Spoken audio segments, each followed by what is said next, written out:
The year is 1776. A summer sun beat down on Philadelphia. Inside the Pennsylvania State House, now known as Independence Hall, a group of men huddled. Tension filled the air, thick and heavy. These men, representatives from 13 colonies clinging to the edge of a vast wilderness, were about to make a momentous decision. They were about to declare their independence from Great Britain, their mother country. This was a daring move, a rebellion. These men were not seasoned revolutionaries, but farmers, merchants, and lawyers. They were risking everything, their lives, their fortunes, and their sacred honor. Yet they believed in a simple, powerful truth, that all men are created equal and endowed with certain unalienable rights, including life, liberty, and the pursuit of happiness. The document they were about to sign, the Declaration of Independence, was not just a piece of parchment, it was a beacon of hope, a rallying cry for freedom that would echo through the centuries. It was a testament to the courage of ordinary men who dared to dream of a better future for themselves and their children. It was the birth certificate of a new nation, conceived in liberty and dedicated to the proposition that all men are created equal. The road to revolution was paved with grievances. For years, the American colonies had chafed under British rule. The colonists, many of whom had fled Europe seeking religious freedom and economic opportunity, had grown accustomed to a degree of self-governance. They had their own assemblies and levied their own taxes. They considered themselves British subjects, but they also valued their autonomy.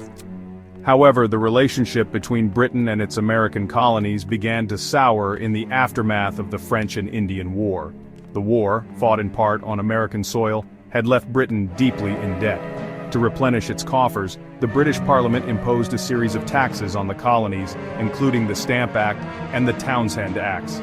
These acts, which levied taxes on everything from legal documents to tea, were met with outrage in the colonies. The colonists argued that they should not be taxed without representation in Parliament. They cried, "No taxation without representation." The cry became a rallying cry for the growing resistance movement. The colonists boycotted British goods, staged protests, and formed secret societies like the Sons of Liberty to oppose British policies.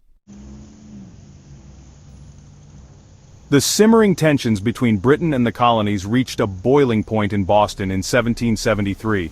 The British East India Company, a powerful corporation with a monopoly on the tea trade, was facing financial ruin.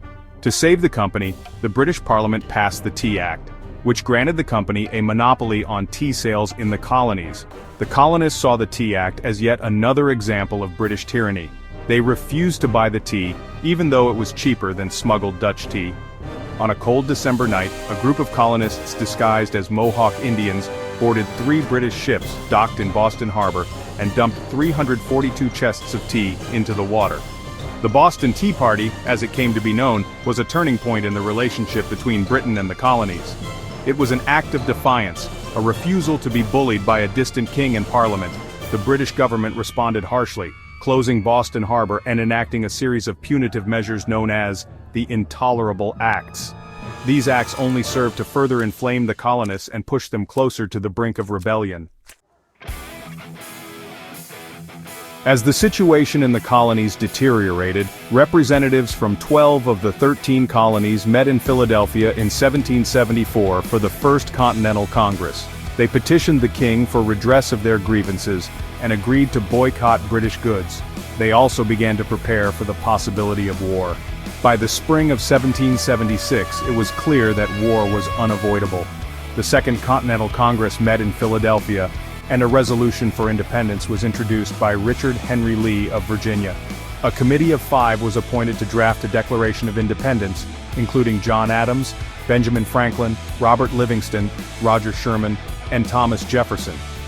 Jefferson, a young Virginia planter and lawyer known for his eloquent writing, was tasked with drafting the document. He drew inspiration from the Enlightenment philosophers, including John Locke, and his concept of natural rights. Jefferson's draft of the Declaration of Independence was a powerful indictment of British tyranny and an eloquent articulation of the principles of self-government.